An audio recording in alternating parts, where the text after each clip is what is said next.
Today we're going to be talking about 3 literacy strategies. The first literacy strategy is used before reading, called anticipation guide.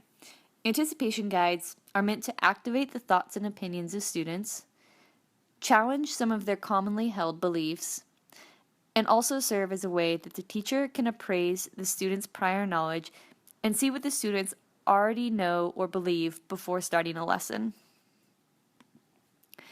Some steps to creating an anticipation guide are to first identify the major concepts in the text that you're going to be using. And then the most important part is to identify the student's experiences or beliefs that you want to challenge. Then create statements reflecting the student's pre-reading beliefs and arrange them on a paper so that the students can respond either negatively or positively to those statements. And then finally, to follow up, have the students engage in discussion. This is a visual example of what an anticipation guide might look like. They really are meant to serve as a link between the students' lives and to get them to connect the material to what is going on in the world around them on a daily basis. It allows them to become more critical and analytical of the text that they are reading, as well as put it in the context of their own personal lives. The students can include "I don't know" or "I'm not sure," and to help those in the pre-reading stage, if they are, say, a level 1 or beginning reading, this can help teachers evaluate where the students are in their knowledge of the topic.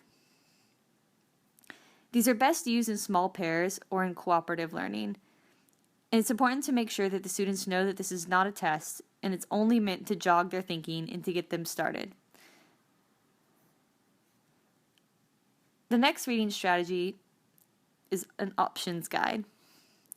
An options guide offers possibilities and predictions that can be evaluated in the subsequent reading that the students will be doing. These are ideal for social science reading assignments, and their success really hinges on small group discussion before and following the reading. Some steps to creating an options guide are to identify the major concepts and the key subheadings in the reading. Then construct brief background statements that will remind students of prior knowledge that they've already learned or that they will have already known. Then develop central questions that ask students to consider various options, and the students should convene for pre-reading and post-reading discussion. This here is an example of an options guide.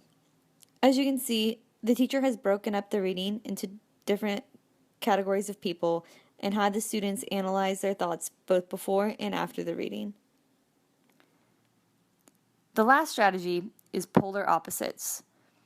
This consists of descriptive adjectives. They should be supported or challenged by events in the text. And again, the success hinges on small group discussion preceding the following reading.